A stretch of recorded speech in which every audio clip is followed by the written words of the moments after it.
So, Steve from DRAB, tell me a little bit about the beginning stages of the band. Sure. We began in about 2020, and Uh, we were all pretty heavily gigging musicians at that time. And obviously, because everything was shut down during the pandemic, we began to sort of like workshop this original idea we had. And we wrote a bunch of the songs while jamming together, and decided we wanted to put out the album.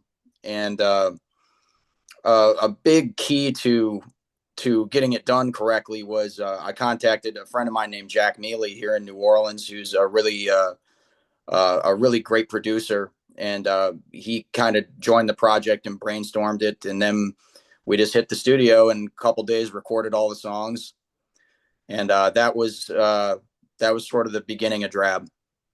yeah. Wow. So, did the other members have to audition, or are you just friends, or what's up? They were friends of mine, and we had all played in different bands together at some point or another. And at this point, the personnel of the band has changed since then. Right. But yeah, it's New Orleans is an interesting music scene because it's such like a family of musicians that all play together in different projects and stuff. Right. Um, Cool. Cool. So, you're on Wormhole Death Records. Tell me a little bit about that label. I know it's got a lot of heavier bands on there compared to your band and stuff like that. So, how'd you get in touch with them, or did they get in touch with you? How'd that work? um, they reached out and said they wanted to do a distributorship of the first album, and from what I understand, they're based in Florence, Italy, and they have offices in LA and Japan as well. Right. And we there was a fair bit of discussion before we went and signed on with the deal, and we decided it was the right thing to do, and that it would hopefully open up some new markets for the album that we wouldn't otherwise be able to access. And so far, they've been really great to work with. Cool. Cool. Now I was watching your video today for a Lonely Place. Pretty cool. You went with a lyrical video and stuff like that. Is there a reason why a lot of bands do lyrical videos now? Is it expense? Um, I'm not sure where the lyric video thing started. I think it's a really cool idea because it gives you a different sort of connection to the music if you can actually read along with the lyrics and stuff. Right, Um, and yeah, that's the first lyric video that we've done, and I was really pleased with how it turned out. right, yeah, cool, cool. Now this album comes out June 6th. It's right around the corner, Yes, sir. so with your promotion started, have you got any reviews yet on the album? Yeah, there was one that we got yesterday from I can't remember his name. I'll have to look it back up, but it's a pretty prominent metal and rock blog. Like, Right, yeah. and yeah, they gave us a pretty favorable review. Cool, cool, cool. Now, me listening to the album, I got a feeling of like Alice in Chains, Black Crows, that style music and stuff like that. Um, has anybody else compared you to them two bands? Uh, yeah, I haven't heard Black Crows yet, but that's definitely a welcome comparison. Right, Also, it's definitely steeped in early '90s rock, which is mostly what I listened to when I was growing up, along with a lot of other stuff. right, And yeah. I feel like to me, the time feels right to have sort of a revisionist attitude towards that era of music because I think it's some of the best music ever. Cool, cool. I'm going to go down track by track and give me your impression, or what do you think of each song? The first one is Lonely Place. Tell me a little bit about that song. I think if I had to pick one Drab song, I feel like every band sort of has one song that sort of encapsulates their sound, and Yeah, it's like one song that has everything, like the entire bandwidth of what we cover. And I'd right, say "Lonely Place" is probably that song. It's got heavy riffs. It's got really melodic interlude in the middle. It's right. got some acoustic guitar in it. It's got you know yeah, it's kind of got everything we have to offer in one song. So Cool, cool. How was track two, Huntress? Huntress, I think people tell me that that's one of their favorites, and it has a really interesting syncopated guitar riff in it, Right. and I think that's kind of what drives it. Mhm. Cool, cool. Now, was this album written recently, or these are older songs that got brought to life? Yeah, I'd say all the songs on this album were written 2 to 4 years ago, Right, and since then we've released a couple singles that are more current. right. The most recent one being called Afterburner. Cool, cool. Okay, track number three, Stand Up. Stand Up, yeah.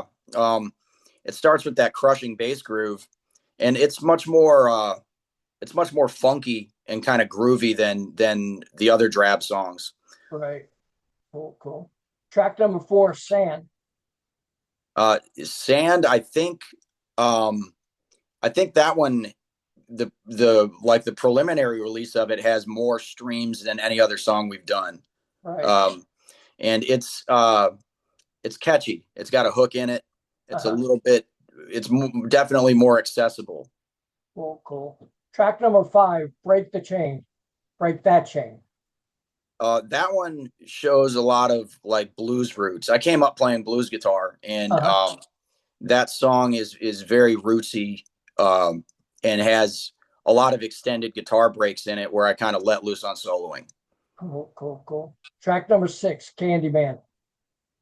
Candyman, that one's strange. Mm-hmm. It's kind of a wild card kind of song where you either love it or hate it. And it's dark, Uh-huh. um, and sort of has almost a spoken word aspect to it. Right, And yeah. actually, the music video for that song, which is already on YouTube, I think I'm extremely proud of that music video. If anybody gets a chance to check it out, Cool, cool, cool. Track number seven, Dumpster Fire. Dumpster Fire, it's just a rager. It's just Uh-huh. all out rock and roll, no holds barred. Cool, cool, cool. Track number eight, Been Too Long. Been too long. I think tracks 8 and 9 are those are sort of the crowd pleaser type tunes that Cool, are they're kind of they harken back to 70s rock with catchy riffs and good choruses and that kind of thing. cool, cool. The last track, Sirens. Yeah, Sirens, it felt like it was right to be the last track because it's sort of epic in a way. Uh-huh. You know, it seemed like a good send off with a good guitar solo in it. Cool, cool. Now, you recently played a show at Mid City Ballroom. Tell me how that went. Oh, it was great. We played with our good friends in the band Pirate, also from New Orleans, and some other friends of ours from Lafayette named Shellholla. And Uh-huh. it was a stacked bill, great crowd. We had a blast. We love Mid City Ballroom. It's a really, really great venue. Cool, cool. So, what was your encore? The encore we did at that show was "Them Bones" by Alice in Chains. Cool. There you go. One of the Yeah, bands we had I to throw one cover in, and that's one of my cool. favorites. Definitely tell it. Tell me about this Rockin' Review. You named your number one album of 2022.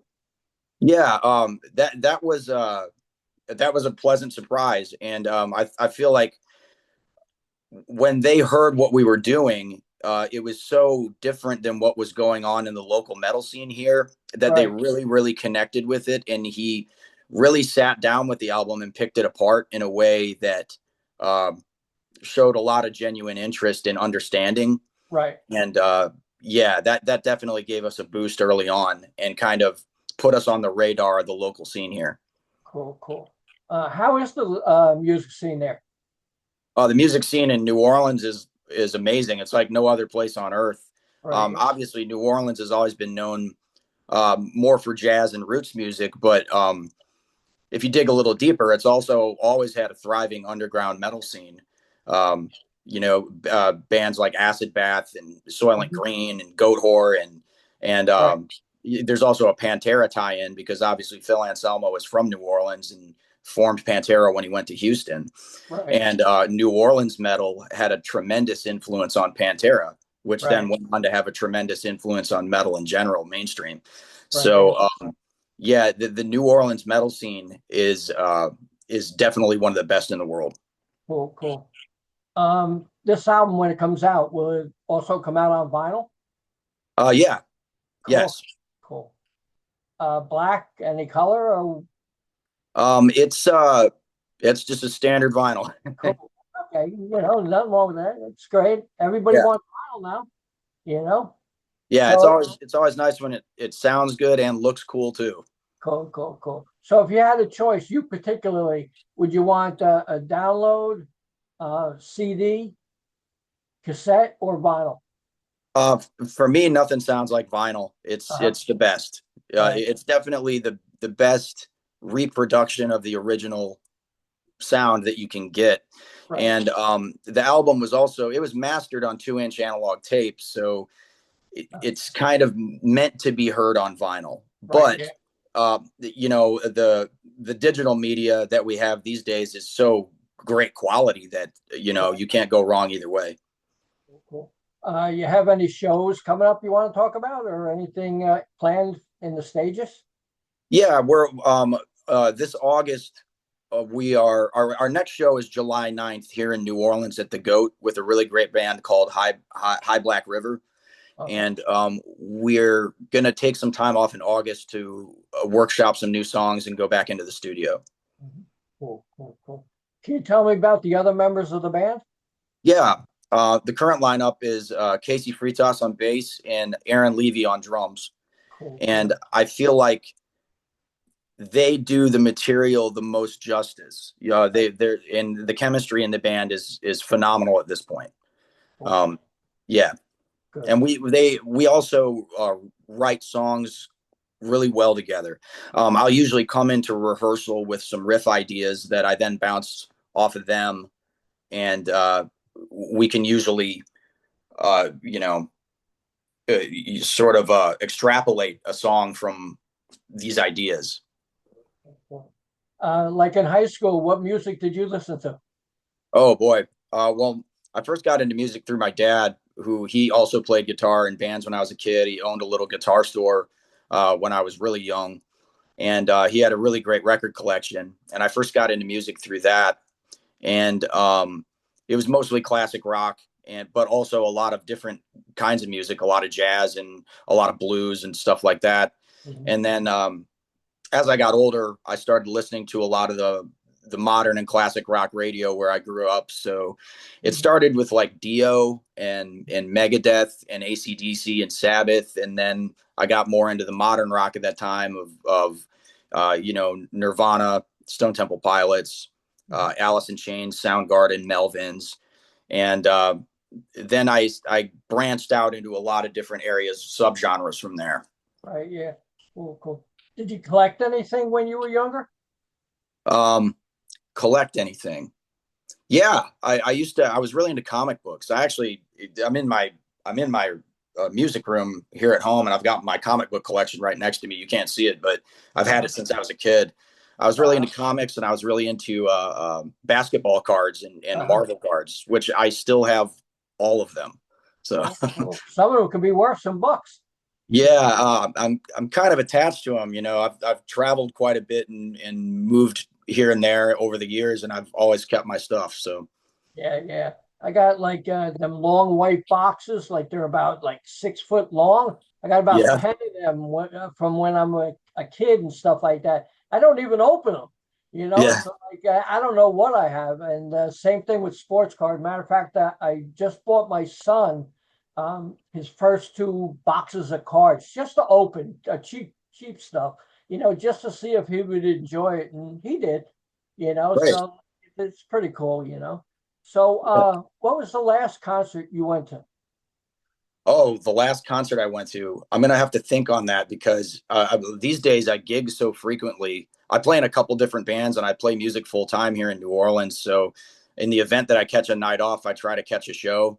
Right. Um, I think it was High on Fire at Tipitina's here Cool, with cool. a Weed Eater opened. It was awesome. Wow, wow. Yeah. And what was your first show? The first big show I ever went to, the first one I remember really responding to was when I was in high school. I saw Rage Against the Machine at the Palace of Auburn Hills. Wow. And that was an interesting show because the band At the Drive-In opened for them, Right, and nobody had really heard them yet. And right. when me and my best friend Mike, well, we went to the show. When we walked in, At the Drive-In was playing, and the crowd was not into it. They just wanted Rage, and Yeah. so everybody was just screaming Rage, Rage, Rage. And At the Drive-In had a pretty tough job opening for Rage on that tour. Um, Interestingly, a few years back at the Civic, At the Drive-In, they did a reunion tour of that first album. Right. Um, that they put out a long time ago. I mean, it must have been 20 years ago now, and they were absolutely phenomenal. So, Wow. yeah, I know so when I was, that was kind of yeah, a cool retrospective for me at my first show, having seen At the Drive-In open for Rage Against the Machine, then getting to see them again play right. their first album a few years back. So that was cool.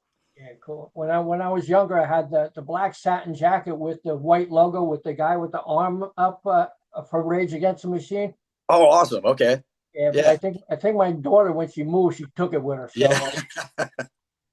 So so when you went into music, is it everything you expected it to be? Oh, wow. I mean, it's definitely a crazy topsy turvy world to work in for sure. Right. Been a lot of adventures, and I can say that I never expected to get to travel all over the world just from playing my guitar. I think that's the most gratifying part of it, is you just never know when you're where your guitar can take you. You know, you start with an inspiration and with an idea, and you follow your passion, and then years later, the next thing you know, amazing things have happened, and you almost can't believe it. It goes by in a flash, you know. Yeah, cool. Like, if a new band came to you and asked you, can you give me the pros and the cons going into music, what it would be? Well, you have unique challenges these days because the music industry is so much different than it used to be, and it's all sort of like social media driven now. Right, And in some respects, that's good because you sort of have more creative control over your output. Uh, on the other hand, it's difficult because it's hard to cut through the noise and find an audience. And so there's no game plan anymore. There's no, it used to be, you know, you'd put out your demo, play local shows, build your following, get label support, and then, you know, hopefully record a full album, go on tour. There was sort of a system to it back in the day. right. It's gone now. No one, it's sort of like a wasteland that we're all trying to navigate. And sometimes you never know what's going to work and what's not. So, yeah, that's a tough one. Mhm. So, what does your family think about you going into music? Oh, they're okay with it because I came up in a musical family. Like I said, my dad played guitar.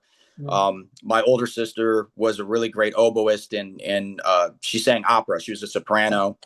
And my younger sister, she plays violin. She plays like Western swing and gypsy jazz. So, an eclectic. My whole family's like an eclectic group of musicians. Cool. So, yeah, Definitely, definitely. What's your feeling on paid meet and greets? paid meet and greets. Yes. I can't say that I've ever done one. I don't know if anybody wants to pay money to meet me. Yeah. I don't blame them.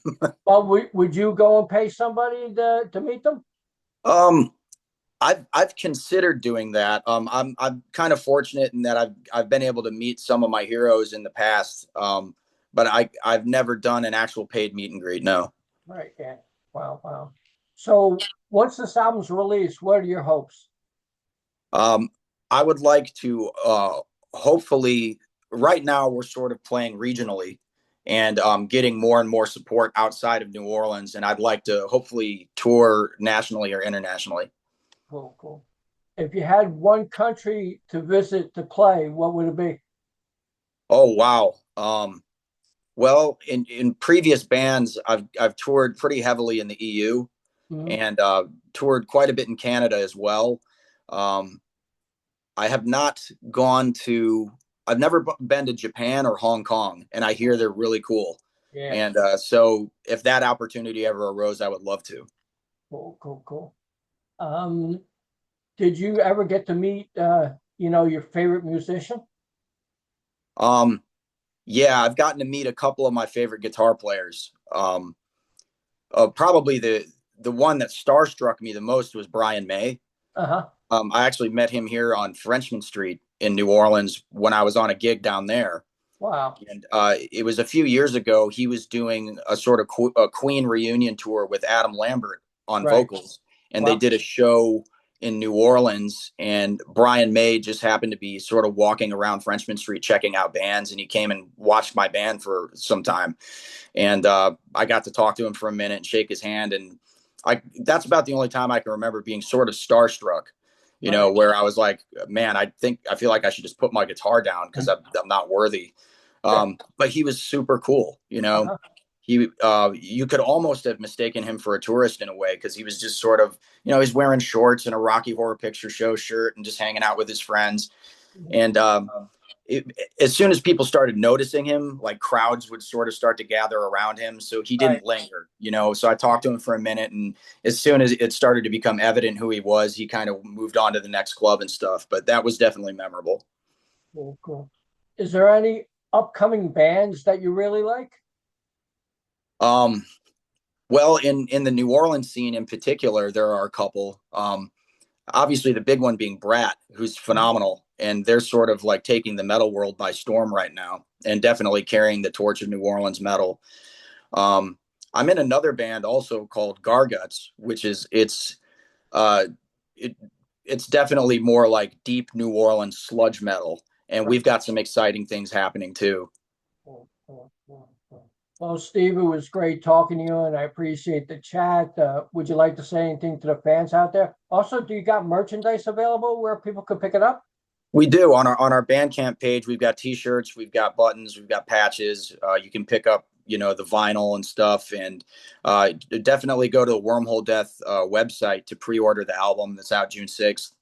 And I want to thank you for having me, and yeah, I look forward to talking to you again in the future. Cool, cool. Thanks a lot, Steve. Thank you. Bye bye. Bye.